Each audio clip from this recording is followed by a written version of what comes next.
that Ali Laranjani has been killed. The night sky over Israel erupts without warning. הבוקר חיסלנו את עלי לארג'אני. ፈላስፋውና የኢራን እጅግ ኃያሉ ሰው አሊ ላርጃኒ ማን ነው?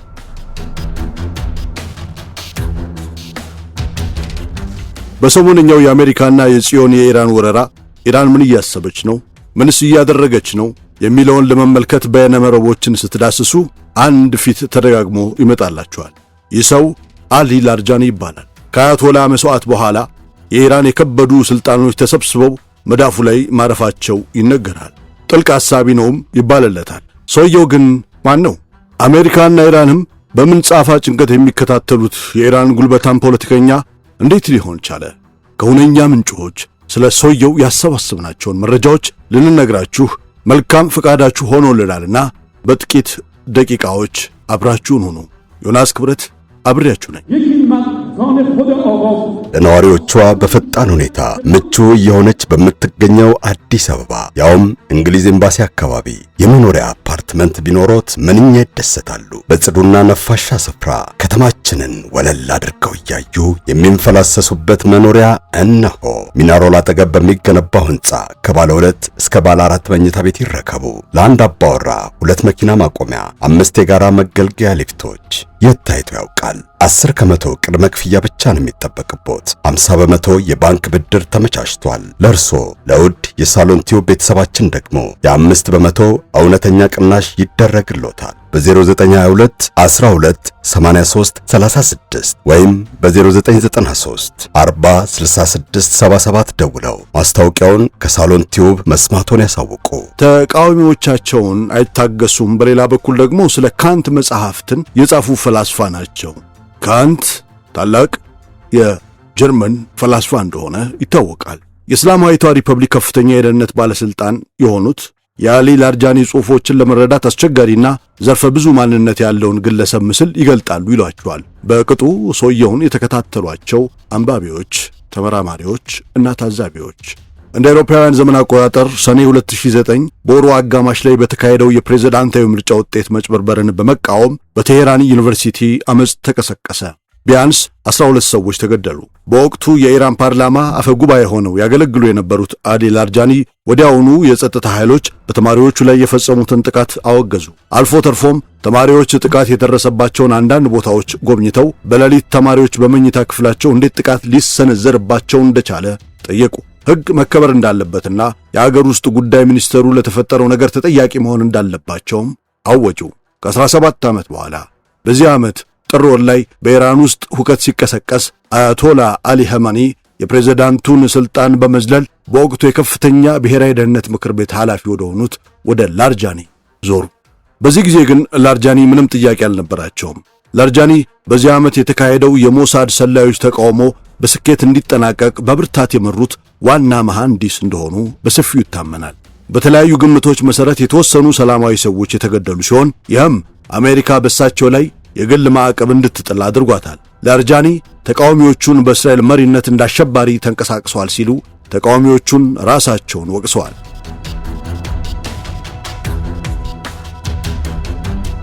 በጦርነቱ መጀመሪያ ላይ በእስራኤልና በአሜሪካ ጥቃት ኸሜኒ ከተገደሉ በኋላ ላርጃኒ በብሔራዊ ደህንነትና በውጭ ጉዳይ ፖሊሲ ላይ የመጨረሻውን ስልጣን የያዙ የኢራን እጅግ ኃያል ሰው ተደርገው ይታያሉ። የበላይ መሪው ተተኪ ሆነው ያልተመረጡት የኸሜኒ ልጅ ስላልሆኑ ብቻ ሳይሆን የሃይማኖት አባት ስላልሆኑም ጭምር ነበር። ይህ ደግሞ ለቦታው አስፈላጊ ቅድመ ሁኔታ ነው። ሰውየውን ለብዙ አስርታት የተከታተሏቸው እንደሚሉት የላርጃኒን ታሪክ ለማመን የሚያስቸግር ነው። ላለፉት 4 አስርት ዓመታት በእስላማዊቷ ሪፐብሊክ የሥልጣን ማዕከላት ውስጥ ቁልፍ ቦታዎችን ይዘዋል። በአብዮታዊ ዘብ ውስጥ ከፍተኛ መኮንን፣ የባህል ሚኒስትር፣ ፕሮፓጋንዳ መሪ፣ የፓርላማ አፈ ጉባኤ፣ የፕሬዝዳንት እጩና ካለፈው ዓመት ጀምሮ ደግሞ የደህንነት ምክር ቤት ጸሐፊ ሆነዋል። እርሳቸው የኢራን አገዛዝ ስጋና ደም ናቸው። ላርጃኒ ጨካኝ አምባገነን ስርዓቶች እንደሚያመርቷቸው ሌሎች ተራ የስርዓቱ መሳሪያዎች ሊመስሉ ይችላሉ። ነገር ግን እሳቸው ከዚያ በላይ ናቸው። ለብዙ አስርታት በመንግስታት ውስጥ ሲያገለግሉ እንኳን ትልቅ ፍላጎታቸው የሆነውን ፍልስፍናን ትተው አያውቁም።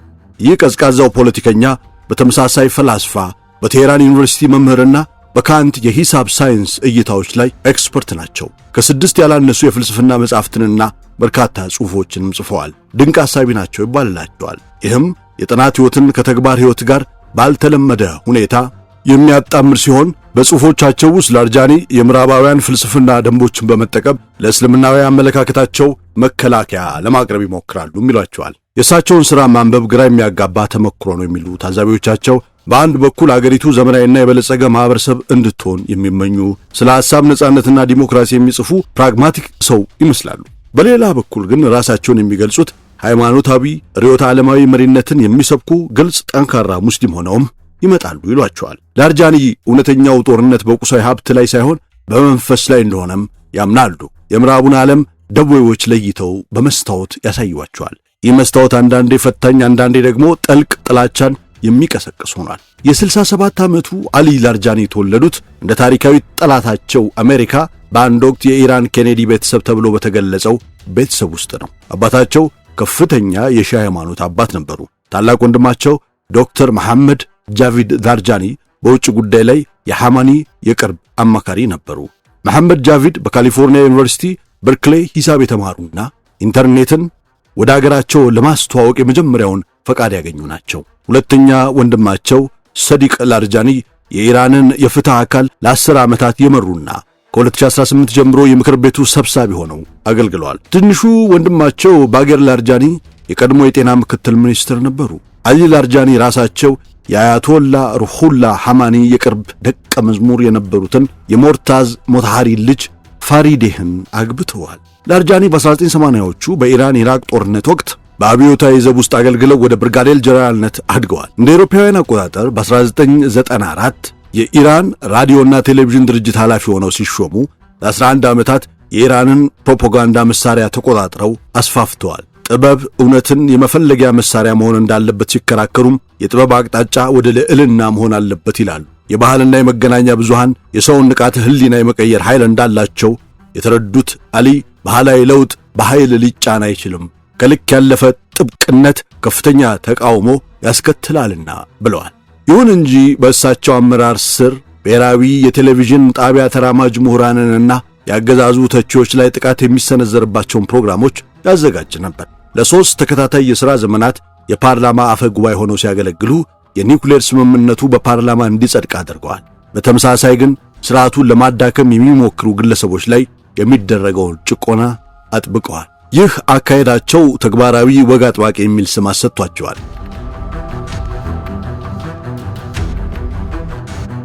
ላርጃኒ ምንም እንኳን ፕሬዝዳንት ሆነው ባይመረጡም የፖለቲካ ስልጣናቸው ማደጉን ቀጥሏል። ከቻይና ጋር ያለውን የ25 ዓመታት ስትራቴጂካዊ ትብብር እንዲቆጣጠሩ ተመድበውም ነበር።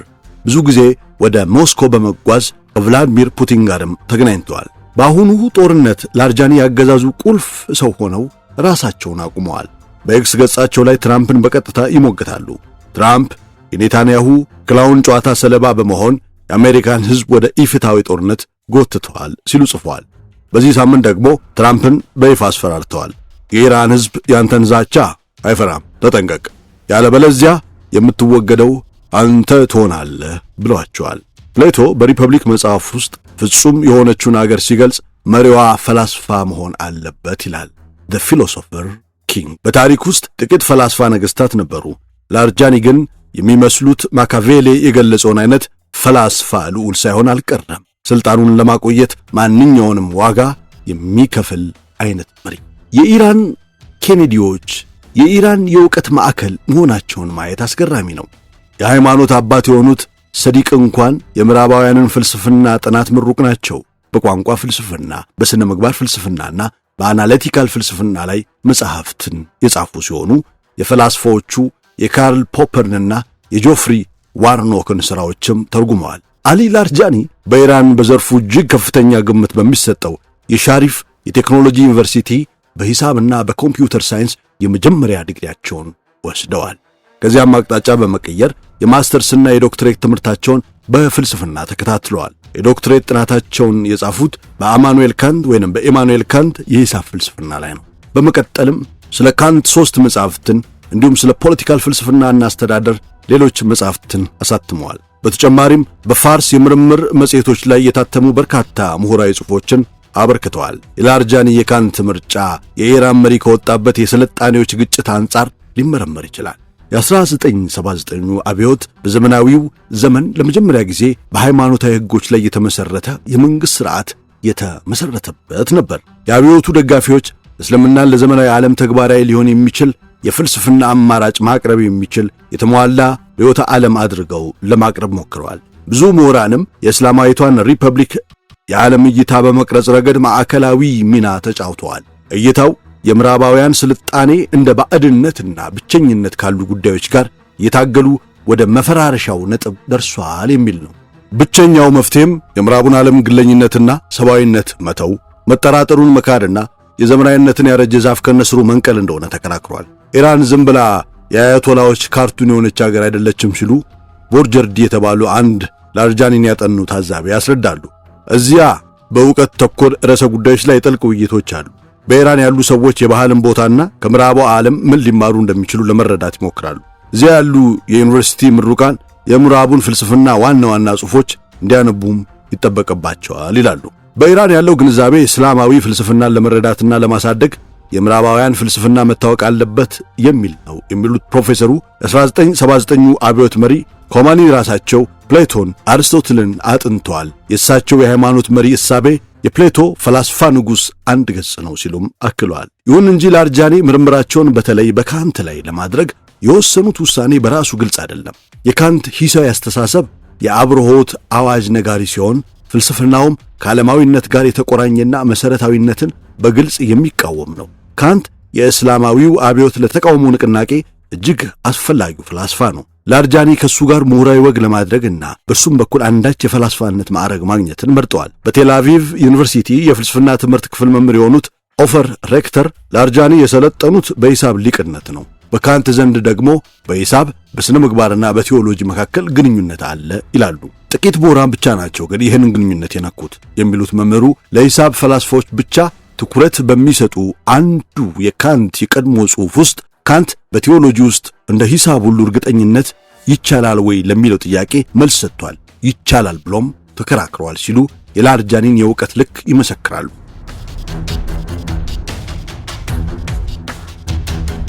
ላርጃኒ በ1980ዎቹ በኢራን ኢራቅ ጦርነት ወቅት በአብዮታዊ ዘቡ የምርምር ማዕከል ውስጥ የሰሩ ሲሆን እዚያም የኢራን የፖለቲካ መዋቅር የጀርባ አጥንት ለሆነው የሃይማኖት ሊቃውንት ሞግዚትነት ለሚለው መርህ ንድፈ ሐሳባዊ ማዕቀፍ ለማዘጋጀት ጥረዋል። ከዚያ በመነሳት ወደ አገዛዙ ከፍተኛ የሥልጣን እርከኖች ያደረጉት ሽግግር እንደ ተወርዋሪ ኮከብ ፈጣን ነበር። እንደ አውሮፓውያን አቆጣጠር በ1992ቱ ተራማጁን መሐመድ ሐታሚን በመተካት የባህል ሚኒስትር ሆነው ተሾሙ። ላርጃኒ በዚያ የሥራ መደብ ላይ ለ2 ዓመታት ያገለገሉ ሲሆን በእነዚያ ጊዜያት በአገሪቱ ውስጥ ባሉ ሁሉም የባህል ዘርፎች ላይ ሳንሱርን አጥብቀዋል። በሥራ ዘመናቸው የኢራን ክላሲካል ስነ ጽሑፍ ሥራዎች ውስጥ ቀስቃሽ ወይንም አግባብ ያልሆኑ የተባሉ ክፍሎችን ለመሰረዝ ሙከራዎች ተደርጓል። በሚኒስትርነት ያሳዩት ስኬት በ1994 የአገሪቱ የሬዲዮና የቴሌቪዥን ስርጭት በብቸኝነት ለሚቆጣጠረው የኢራን እስላማዊ ሪፐብሊክ ብሮድካስቲንግ ኃላፊ ሆነው እንዲሾሙ መንገድ ከፈተላቸው። ላርጃኒ ለ11 ዓመታት የኢራንን የፕሮፓጋንዳ መሳሪያ ተቆጣጥረውታል፣ እንዲሁም በእጅጉ አስፋፍተውታል። 6 የራዲዮ ጣቢያዎችና 5 የቴሌቪዥን ጣቢያዎችን ከፍተዋል። በተመሳሳይ ጊዜ የውጭ ፕሮግራሞች የሚለቀቁበት ጊዜ ቀነሱ ሲሆን አገዛዙ በአገር ውስጥ በሚሰራጩ ስርጭቶች ላይ ያለውን ቁጥጥርም አጥብቋል። ለ10 ዓመታት ያህል የፕሮፓጋንዳ ክንፉን ከመሩ በኋላ የሐማኒ የግል አማካሪና ከፍተኛው ብሔራዊ ደህንነት ምክር ቤት ዋና ጸሐፊ በመሆን ማገልገላቸውንም ቀጥለዋል። ምክር ቤቱ የመከላከያና የብሔራዊ ደህንነት ፖሊሲን የመወሰን እንዲሁም የኢራንን የኒውክሌር መርሃ ግብር ድርድሮችን የመቆጣጠር ኃላፊነት አለበት። በዚህም ላርጃኒ የኢራን የኒውክሌር መርሃ ግብር ዋና ተደራዳሪ በመሆን አገልግለዋል። በ2015ቱ የኒውክሌር ስምምነት ላይ የኢራንን አቋም በመቅረጽ ረገድም ቁልፍ ሚና ተጫውተዋል። በዚህም ማዕቀቦችን ለመቀነስ ዲፕሎማሲን በማሳለጥ ነገር ግን የኢራንን ደህንነት አሳልፎ ያለመስጠት አካሄድ አሳይተዋል። በ2005 ላይ ለፕሬዝዳንትነት ተወዳድረው በመሐመድ አህመዲን ነጃድ ተሸነፉ። እንደ ምርጫ ቀስቀሳ አካል ላርጃኒ በሐታሚ ስር የነበረውን ተሐድሶ አራማጅ አመራር ኢኮኖሚውን ችላ ብሏል በሚል ተችተዋል። 75 በመቶ የኢራን ሕዝብ ጥያቄ ኢኮኖሚያዊ ነው ብለው ፕሬዝዳንታዊ ምርጫቸውን የቀሰቀሱት አሊ ባህላዊ ወይንም ፖለቲካዊ የሆነው ጥያቄ ግን 5 በመቶ ብቻ ነው ሲሉም የኢራንን እውነተኛ የፖለቲካ ጥያቄ ልቡን አግኝተውታል ተብሎላቸዋል። በዚያው ዓመት ባሳተሙት ከሕዝብ ጋር የተገባ ቃል ኪዳን የተሰኘው መጽሐፋቸው ላርጃኒ አዲሷ ኢራን የኋላ ቀርነት ዘመን ማብቃቱን የምታውጅና ከብሔራዊ ሀብት እድገት ጋር ጎን ለጎን የሳይንሳዊና ቴክኖሎጂያዊ ህዳሴን ለማምጣት የምትተጋ እንድትሆን የሚል ሐሳብ አቅርበዋል። ከዚያ ባለፈም ስለዚህም በዚህም ወቅት ኢኮኖሚውን እንደ ዋነኛ ቅድሚያ የሚሰጠው ጉዳይ ትመርጣለች ብለው ነበር። ወደ ዘመናዊ መንግስት የሚመራ የሽግግር እቅድም ያቀረቡ ሲሆን ትኩረታቸውም እንደ ሳይንሳዊና ቴክኖሎጂያዊ እድገት፣ የሃይማኖት ተሐድሶ፣ በመንግስት አካላት ውስጥ ያለን የኢኮኖሚ ሙስና መዋጋት፣ ለእውቀት ሽሽት መፍትሄ መስጠት፣ ነገር ግን በተመሳሳይ ጊዜ በግሎባላይዜሽን ሂደት ውስጥ የኢራንን ብሔራዊ ማንነት መጠበቅ በሚሉ ጉዳዮች ላይ ነው። በሁለቱም የኢራን አክራሪና ለዘብተኛ ወገኖች መካከል የመጫወት ችሎታቸው በኢራን ውስጥ አስቸጋሪ በሆኑ ሁኔታዎች ውስጥ እንኳን ስምምነትን መፍጠር የሚችል አስታራቂ ሰው አድርጓቸዋል። ይሁን እንጂ ይህ ሁኔታ በስርዓት ውስጥ ባሉ አክራሪዎች ዘንድ ትችትን አስከትሎባቸዋል። በ2001 እና በ2024 ለፕሬዝዳንትነት ዳግም ለመወዳደር በሞከሩበት ወቅት በቂ ሃይማኖታዊ ያልሆነ አኗኗር በሚል እጩነታቸው ውድቅ ተደርገዋል። በፔን ስቴት ዩኒቨርሲቲ የኢራን ምሁር የሆኑት ፕሮፌሰር ሊዮር ስትረንፌልድ ሲናገሩ ላርጃኒ በአንድ ወይንም በሌላ ወገን በቀላሉ ሊመደቡ የሚችሉ የፖለቲካ አስተምሮ የለውም። ለምሳሌ በተወሰኑ ጉዳዮች ላይ ያሉት አመለካከቶች ከሐሜኒ ይልቅ ወደ ፖለቲካዊ መካከለኛ መስመር ያዘነብላሉ ብለዋል።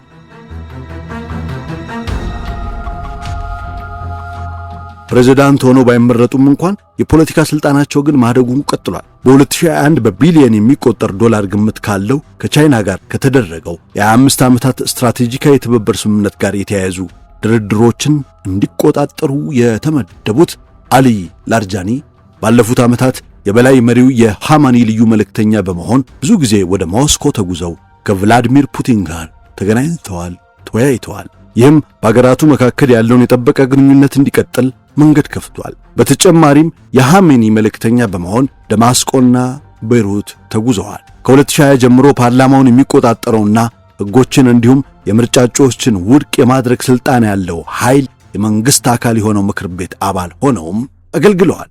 ይሁን እንጂ በተመሳሳይ ጊዜ ላርጃኒ ከመንግሥት መዋቅር ውስጥ ሆኖ መንግሥትን በጽኑ መተቸታቸውን ቀጥለዋል። በ2024 ጥበብና አስተዋይነት በአስተዳደር ውስጥ የተሰኘ መጽሐፍ ያሳተሙ ሲሆን በዚህም አስተዳደራዊና ፖለቲካዊ ውሳኔ አሰጣጥ ውስጥ የሎጂካዊ አስተሳሰብን አስፈላጊነት አጽንዖት ሰጥተውበታል። በፖለቲካዊ መዋቅሩ ላይም ግልጽ ትችት አቅርበዋል። እንዲሁም የእስላማዊቷን ሪፐብሊክ ሕገ መንግሥት በአዲስ መልክ መተርጎም ስለሚያስፈልገውም ጉዳይ ጽፈዋል። ከሐሳቦቻቸው አንዱ የአገሪቱን መዋቅራዊ ጉድለቶች የሚፈታ ምክር ቤት ማቋቋም ሲሆን እንደሳቸው አባባል እነዚህ ጉድለቶች የማህበራዊ ካፒታል መቀነስ፣ ደካማ የአመራር ብቃት፣ የብሔራዊ አንድነት መሸርሸርና የፈጠራ እጥረት ናቸው። የእሳቸው አቀራረብ በጣም ተግባራዊና መፍትሄ ላይ ያተኮረ ነው ተብሎም ተወድሶላቸዋል። በአሁኑ ጦርነት መጀመሪያ ላይ የሐማኒን መሞት ተከትሎ ላርጃኒ ራሳቸውን የሥርዓቱ ቁልፍ ሰው አድርገው አቁመዋል። በተለያዩ የመንግሥት አካላት ላይ ለተደቀነው ስጋት ውስብስብ ወታደራዊና ፖለቲካዊ ምላሾችን የማቀናጀት ኃላፊነትም የእሳቸው ነው። ይህም በአጎራባቾቹ የአረብ አገራት ላይ የሚሰነዘሩ ጥቃቶችን ይጨምራል። የቀድሞው የብሔራዊ ብሮድካስት ባለሥልጣን መሪነታቸውን አሁንም እያገለገላቸው ነው። በኤክስ ገጻቸው ላይ ተደጋጋሚ መልእክቶችን የሚለጥፉ ሲሆን በእነዚህ ልጥፎቻቸውም በቀጥታ የአሜሪካንን ሕዝብ የክርክር ልብ ይመታሉ። ትራምፕ በምኞት የታወረ አስተሳሰቡ መላውን ቀጠና አላስፈላጊ ወደሆነ ጦርነት የጎተተ ሲሆን አሁን ደግሞ ስለ አሜሪካውያን ሰለባዎች ቁጥር መጨመር በትክክል ተጨንቋል። የኔታንያሁን ሕጋዊ መስፋፋት ፍላጎት ለማራመድ የአሜሪካን ሀብትና ደም መስዋዕት ማድረጉ በእውነት በጣም የሚያሳዝን ነው ሲሉም በአንድ ልጥፋቸው ላይ የጻፉ ሲሆን በሌላኛው ደግሞ ትራምፕ አሜሪካ ትቅደም የሚለውን ትቶ እስራኤል ትቅደም የሚለውን በመቀበል ክህደት ፈጽመዋል ብለዋል። በይፋዊ መድረኮች ላርጃኒ ጠንካራ አቋም የሚያሳዩ ሲሆን አሜሪካና እስራኤል ከፍተኛ ዋጋ እንዲከፍሉና በድርጊቶቻቸው እንደሚጸጸቱም ሲጽፉ ታይተዋል። በዚህ ሳምንት ትራምፕን በግልጽ አስፈራርተዋል። የኢራን ሕዝብ ያንተን ዛቻ አይፈራም ያሉት ላርጃኒ ተጠንቀቅ፣ ያለበለዚያ የምትወገደው አንተ ትሆናለህ ሲሉም ለ10 ዓመት ታላቃቸው ማስፈራሪያቸውን ሰደውለታል።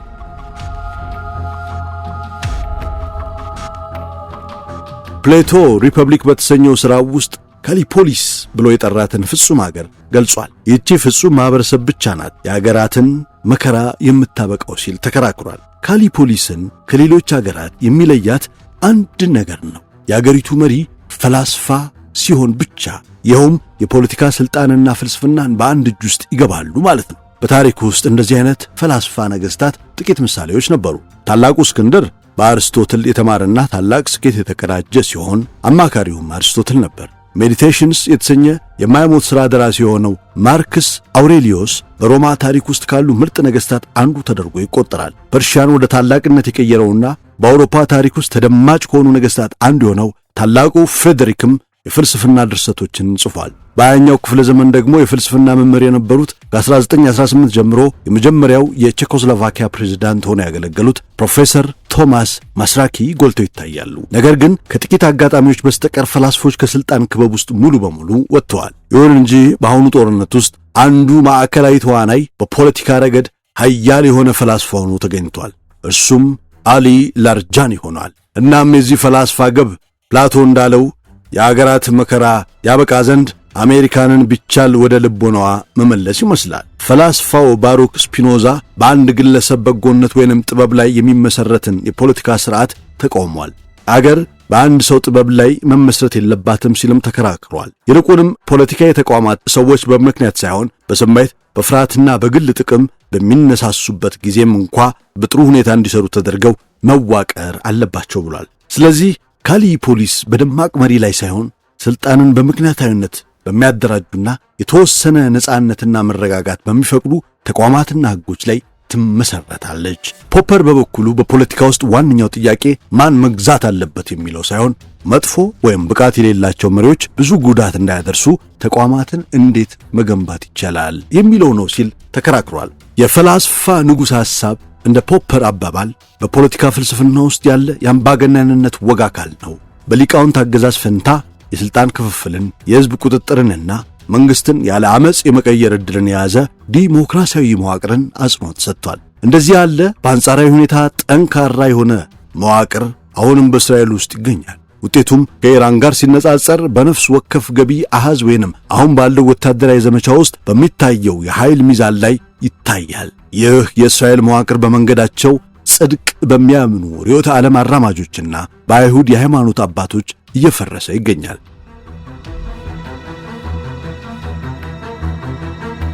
ላርጃኒ በምዕራባውያን አስተሳሰብ መሠረታዊ ግምቶች ላይ ያቀረቡት ትችትና ዘመናዊነትን የማለፍ ጥሪ በቀላሉ ሊናቅ የሚገባው አይደለም፣ ሊመረመር የሚገባው ነው የሚሉ ብዙዎች ናቸው። ነገር ግን በመጨረሻ ተግባራቸው በማንኛውም ፍልስፍና ስም ሊጸድቅ ከሚችለው በላይ አልፈዋል። ላርጃኒ በታሪክ ውስጥ የሥነ ጽሑፍ ሰው ሆኖ ሳለ ጠንካራ መዳፍ ያለው ፖለቲከኛ የሆነ የመጀመሪያው ሰው አይደለም ይላሉ ስታርንፊልድ። እሳቸው ጥልቅ ርዕዮተ ዓለም አራማጅ ናቸው። በዚያ ርዕዮተ ዓለም ስምም ኢራንን ከፍ ለማድረግ ታትረዋል ብለዋቸዋል። ላርጃኒን በአስቸጋሪ የታሪክ አጋጣሚዎች ውስጥ አልፎ አገሩን ለመታደግ የተገደዱ ጽኑ መሪ አድርጎ ማየት ይገባል። እሳቸው ለምዕራባውያን ደካማና ስሜታዊ አመለካከቶች ቦታ የማይሰጡ በጠንካራ መንፈሳዊ ማንነት የታነጹ መሪ ናቸው። ለሕይወታቸው እጅግ አስፈላጊ ለሆነው ለአገራቸው ሰላምና ለእምነታቸው ቅድስና ሲሉ የግል ስሜታቸውንና ዓለማዊ መጽናኛዎችን ወደ ጎን በመተው ታላቅ መሥዋዕትነትን ከፍለዋል። ይህ ቆራጥነታቸው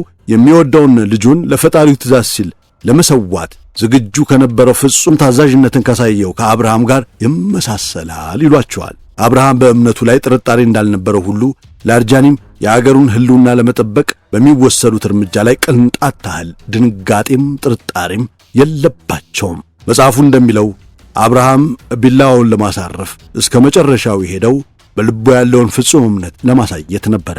ላርጃኒም እንደዚሁ ለእስላማዊ ሥርዓት ሕልውና ሲሉ ታላቅ መሥዋዕትነትን ከፍለዋል። መልካም ጊዜ። የሳሎም ቲዩብ ቤተሰቦች